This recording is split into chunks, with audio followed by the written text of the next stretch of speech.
A very good afternoon to everyone present here. At the outset, I would like to thank APO and AIOS for giving me this opportunity to present our work on the effect of topical insulin in the management of refractory persistent epithelial defects. Normal corneal epithelial wound healing takes place via the XYZ hypothesis.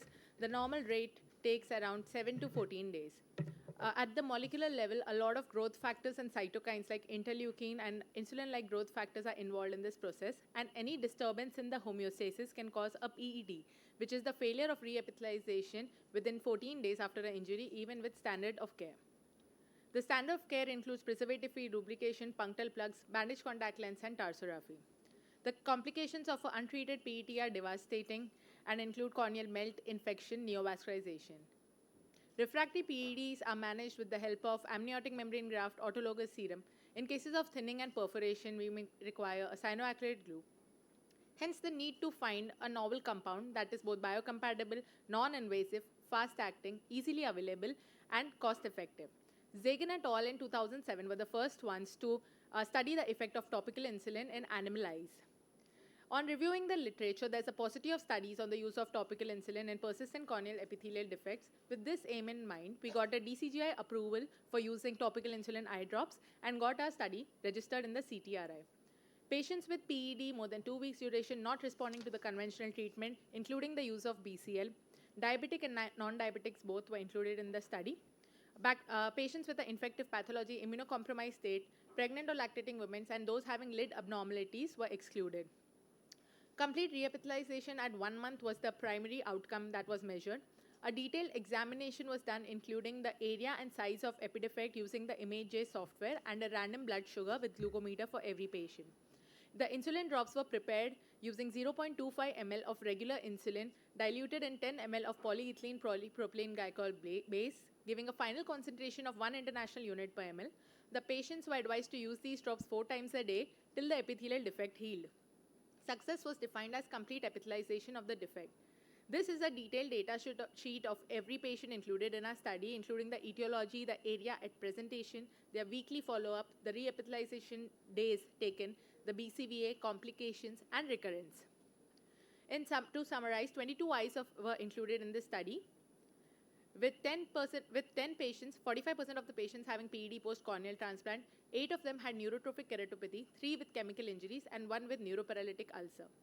The mean PED area before treatment was 13.97 mm square. Complete healing occurred in 1 month in 77.2% of the patients. However, 86% of the total patients healed completely in 6 weeks. The BCVA also improved significantly.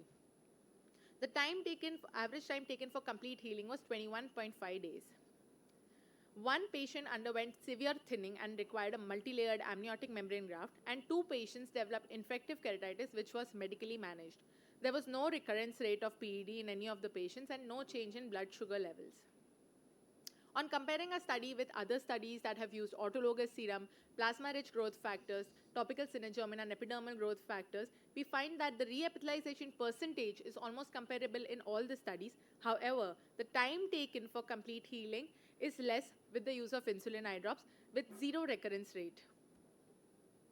I'm sharing a few pictures of weekly follow-ups of patients with chemical injury and neuroparalytic ulcer treated with topical insulin.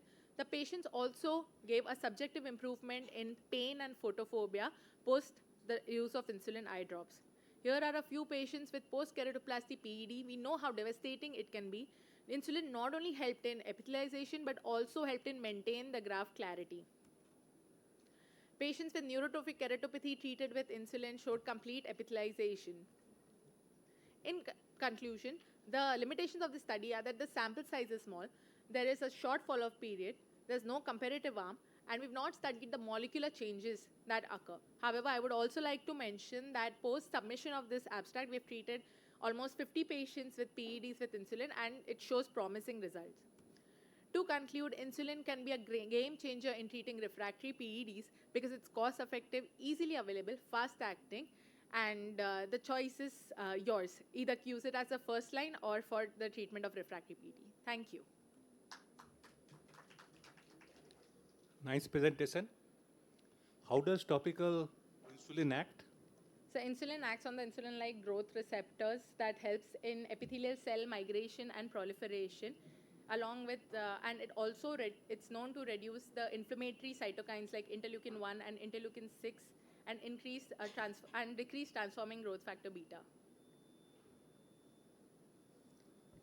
Yeah, good presentation.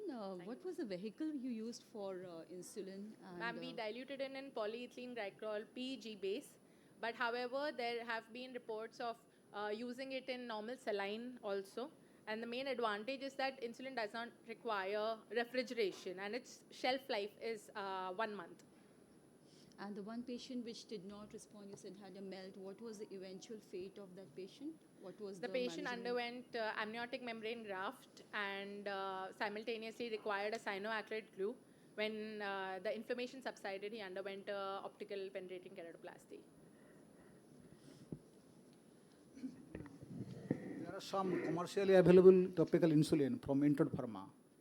So that is right now. Before, when we did this study, there was no available. Even we've been approached by pharmaceutical companies, but when this study was done, there was nothing. So which insulin did you use? Was it the Okay, thank you. which? Regular insulin, ma'am. Yes. Thank you.